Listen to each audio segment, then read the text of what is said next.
We take note of the comments by Jamaicans for Justice indicating that some umbrage is being taken to the comments by the Prime Minister that perpetrators of acts of brutality should either be taken before a judge or meet their maker. I'd encourage the Jamaicans for Justice to be careful about the message it is sending to perpetrators of violent crime. Now is a time the Jamaican society is looking for unity and support for strong action to be taken against criminals who are preying upon communities and terrorizing law-abiding citizens. I believe it's a no-brainer that people who are willing to pump bullets using M16 weapons into men, women, and minors. A 1-year-old was shot, an 8-year-old was gunned down. They will not hesitate to take on the security forces when in fact they are engaged.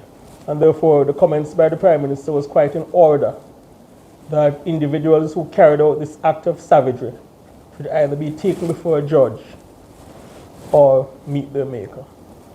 I'd encourage JFJ to be careful that it is developing into a rogue organization and the messages that they are conveying into the public domain, which appear supportive of criminality.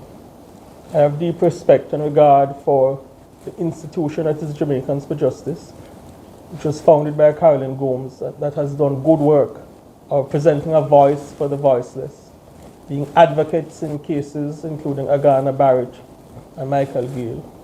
But I'd caution the current leadership of the organization to assess the space, because the Jamaican society is not in a mood where we are prepared to send mixed messages in terms of how people who perpetrate violent crimes in communities are to be treated within the constraints of the law.